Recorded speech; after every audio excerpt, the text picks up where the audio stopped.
महाराष्ट्र में एसआईआर की प्रोसेस जल्दी स्टार्ट होने वाली है। उससे पहले महाराष्ट्र गवर्नमेंट ने जो मतदार की जो लिस्ट है उसकी मैपिंग करनी शुरू कर दी है, और ये भी एक एसआईआर की प्रोसेस का हिस्सा ही है। इसको उतनी ही जरूरी तरीके से करना है आपको जैसे एसआईआर का फॉर्म आप भर के देने वाले हैं। अभी मैपिंग क्या है मैं आपको समझाता हूँ। देखिए यहाँ पर ना स्टेट गवर्नमेंट ने एक नोटिफिकेशन डिक्लेयर किया जो आपके सामने है।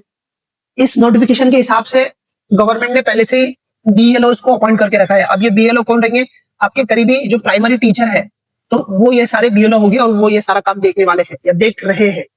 अब इनके पास हाल ही में मैपिंग का काम दिया गया है। अब मैपिंग करना क्या है कि जो 2002 की जो लिस्ट है, वोटर लिस्ट, अब जो लिस्ट में जितने भी लोग हैं, जितने भी इसमें मतदार है, तो अब इनको क्या करना है? मैपिंग करना है किससे? इनके रिलेटिव से, मतलब इनके जो भी रिश्तेदार है, ब्लड रिलेशन वाले उनके। तो इसमें उनके जो भी रहेंगे रिश्तेदार, रिलेटिव्स को कनेक्ट करने का नाम, जो रिलेटिव को कनेक्ट करने का नाम है मैपिंग।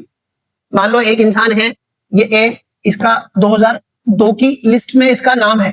अब 2002 की लिस्ट में नाम है तो आपको बीएलओ क्या करेंगे? ऐसा फॉर्म देंगे, ये वाला फॉर्म देंगे, ऐसा वाला। इसमें क्या करना है मैं आपको थोड़ी देर में समझाता हूँ। तो आपको इसका फॉर्म देंगे, उसमें इसकी डिटेल रहेंगी ऐसी, ये वाली। तो जिसका भी नाम है उसमें ऐसा उसकी नाम, यहाँ पर आपको क्या करना है, यहाँ पर उसका पूरा नाम लिखना है, ठीक है। 2002 की उसमें मतदार, उसका मतदार संघ क्रमांक कौन सा है, जैसे अलग जो कॉन्स्टिट्यूएंसी है मतदार संघ बोलते हैं उसको, जैसे आमदार चुना जाता है वैसा। तो आपका कौन से मतदार संघ में है, जैसे 188 नंबर मतदार संघ मेरे इलाके का है भोकरदन का, तो यहाँ पर आपको 188 और जो भी आपका है वो डालना है वहां पे। उसके बाद में यादी नंबर कौन सा है, तो मेरा 62 नंबर यादी में मेरे वालिद का यानी मेरे घर वालों का नाम, ठीक है। और उसके अलावा यहाँ पर यादी क्रमांक, तो वो जो लिस्ट है उसमें यादी नंबर कौन सा है, तो जैसे कि मेरे फादर का जो नंबर है वो है 594 पे समथिंग है, तो ऐसा लिखना है, ऐसा भरना है। और जिसका भी है तो यहाँ पर पूरा नाम लिखना है उसका। अब ये तो हो गया जिसका नाम है 2002 की लिस्ट में, उसका फॉर्म भरना है। अब इस इंसान के फॉर्म के साथ, मतलब ये जो फॉर्म आपके सामने है इसके साथ आपको क्या करना है, इनके जो ब्लड रिलेशन में आते, अब ब्लड रिलेशन में कौन कौन आते हैं इनके, तो इनके पूरे बच्चे आएंगे, ठीक है। बच्चों के साथ साथ कौन आएंगे, इनके पोते भी आ जाएंगे इसमें।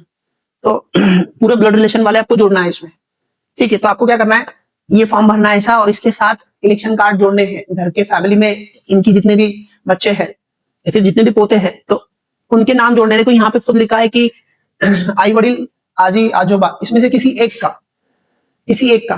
तो मान लो ये एक इंसान का है तो इसके बच्चों के सारे, चाहे लड़का हो लड़की उसके, या फिर उनके पोतों के भी नाम आपको जोड़ के देने हैं, ठीक है। बट मतलब आपने इसका ये फॉर्म भरा और इसके साथ आपको इलेक्शन कार्ड जोड़ने हैं। इसके साथ इलेक्शन कार्ड जोड़ने हैं किसके? बच्चों के, इस इंसान के बच्चों के, इस इंसान के पोतों के, पोते पोतिया दोनों, लड़के लड़की सब डाल सकते हैं आप। तो इलेक्शन कार्ड जोड़ के आपको ये फॉर्म जाके किसको देना है? बीएलओ को। इसको देना है बीएलओ को देना है। अब याद रखो इसमें वही लोगों के आधार कार्ड देने आपको जिसका नाम 2002 की लिस्ट में नहीं है। एग्जाम्पल से समझाता मैं आपको। देखिए यहाँ पर ना एक ए इंसान है, ए है, ठीक है। इसका 2002 की लिस्ट में नाम है, ठीक है। 2002 की लिस्ट में नाम है इसका एक बच्चा है, या फिर इसकी वाइफ है बी का भी, उसकी वाइफ का भी नाम है 2002 की लिस्ट में। अब इसके 3 बच्चे थे, तो एक बड़ा बच्चा था, तो बड़ा बच्चा था मान लो सी, ये सी उसका बड़ा बच्चा है, इसका भी नाम 2002 की लिस्ट में है। तो अब मैंने ये ए का फॉर्म भरा, जो मैंने अभी आपको बताया, ये ए का फॉर्म भरा, और इसके साथ मुझे इलेक्शन कार्ड जोड़ के देने हैं। किसके? इलेक्शन कार्ड किसके जोड़ने? जिनका यादी में नाम नहीं है। जैसे ये एक और इनके बच्चे ले लेते हैं हम लोग, डी और ई, ऐसे 3 बच्चे थे, तो ये 2 बच्चों के नाम 2002 की लिस्ट में नहीं है। सी का है और उसकी वाइफ का है, तो आपको इसके साथ, ये बंदे के साथ ये वाला फॉर्म भर के, ये वाला जो अभी बताया मैंने आपको, ये वाला नीचे, ये वाला फॉर्म बोले तो ये बेसिक डिटेल है, इसमें कुछ नहीं करना है, आपकी जानकारी देना है। तो आप ये वाला फॉर्म भर के क्या करेंगे, मतलब आपने ए का वो वाला फॉर्म भरा जो भी बताया मैंने, उसके साथ में आपको इलेक्शन कार्ड जोड़ के देने किसके? उन बच्चों के जिनका 2002 की लिस्ट में नाम नहीं है, उनके। तो इनका देने की जरूरत नहीं, इनका अलग से आपको ऐसा फॉर्म भरना पड़ेगा। उसकी वाइफ का भी ऐसा अलग से फॉर्म भरना पड़ेगा ऐसा, और वो दे देना पड़ेगा ऐसा अलग से। और इसके साथ में इसके वो बच्चों के इलेक्शन कार्ड जोड़ के देने आपको जिनका 2002 की लिस्ट में नाम नहीं है, ऐसे बच्चों के आधार कार्ड जोड़ने इसके साथ। हाँ, उसकी बीवी का भी ऐसा फॉर्म भरना है जो भी बताया मैंने वैसा, और उसका एक बच्चा है, उसका 2002 की लिस्ट में नाम है, उसका भी ऐसा फॉर्म भर के दे देना है, ठीक है। अब ये आप फॉर्म किसके पास देंगे? तो ये देंगे बीएलओ के पास। अब बीएलओ क्या करेगा, यहाँ पर ऐसा एप्लीकेशन है सिर्फ जो बीएलओ के लिए बना है, ये वाला जो दिख रहा है आपके सामने। आपको इसको डाउनलोड वगैरह नहीं करना है, आपके लिए नहीं है। इस पे लॉगिन की परमिशन सिर्फ गवर्नमेंट ने जो बीएलओ अपॉइंट की है उनको ही है। तो बीएलओ क्या करेंगे, ये एप्लीकेशन पे ऐसी डिटेल भरेंगे एप्लीकेशन के ऊपर जाके।